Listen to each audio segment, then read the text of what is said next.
Good day and welcome to my channel. If you like my content, please consider liking this video and subscribing to my channel. In this video, we will have a look at the current political landscape in South Africa and talk about the options at our disposal. I will also talk about the political system of countries that have a leaner political landscape, such as the USA or Great Britain. For the sake of completeness, I will also talk about countries that flourish under a dictatorship. We will try to answer some questions. Is it a good thing that there are so many political parties in South Africa?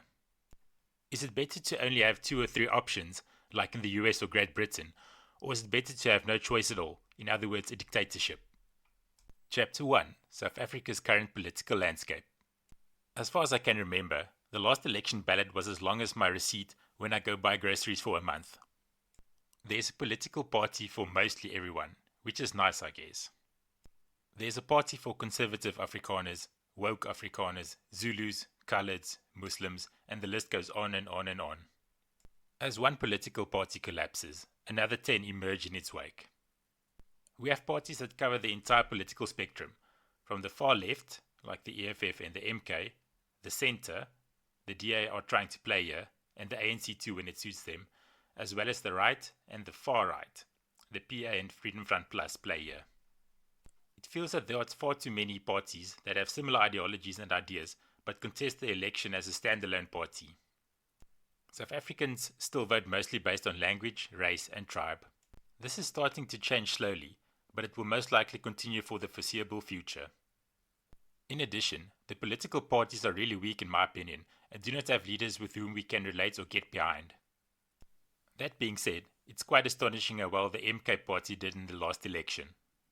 It just shows that the right person can still rally the right followers. Moreover, I would say that someone like Gayton McKenzie is the closest we have to someone who can truly rally the whole nation.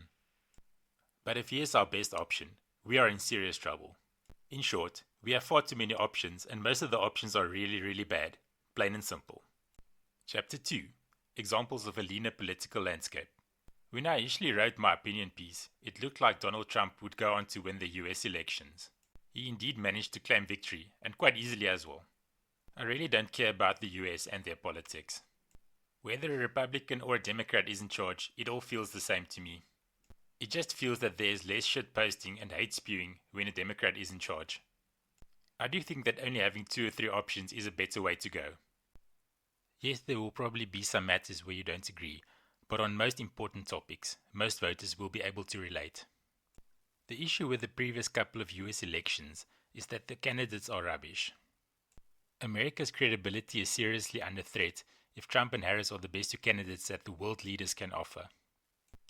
On another note, I feel that given the large population of the US, limiting choice on political parties is good, since more options will make the country completely ungovernable. I know that the political system in the US is completely different, but imagine trying to form a coalition in the US. Chapter 3: The Functional Dictatorship. I guess that people who lived under Comrade Stalin won't agree that a one-party state is a good idea.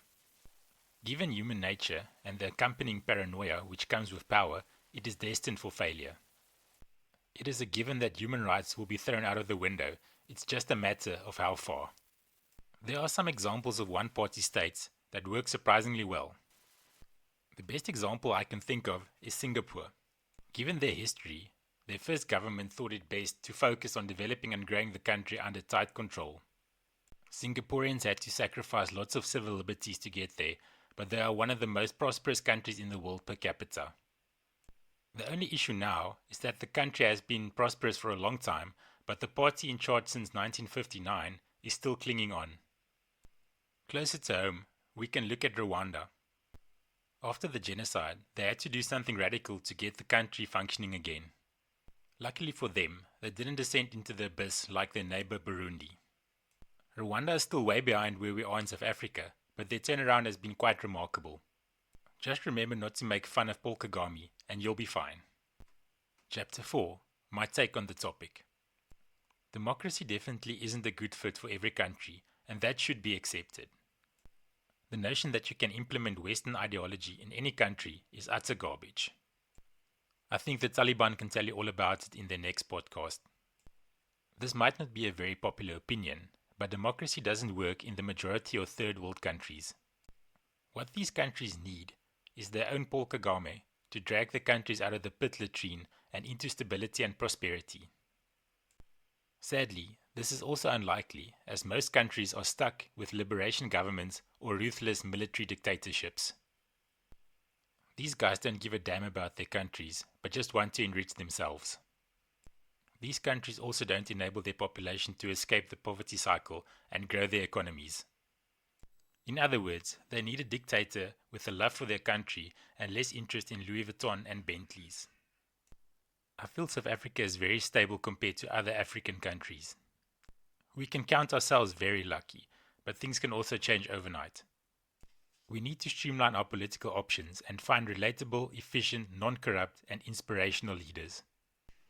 We don't need a Paul Kagame, but we probably only need 2 or 3 options instead of 20. Thank you very much for watching this video. If you liked this video and like my content, please consider subscribing to my channel. Until next time.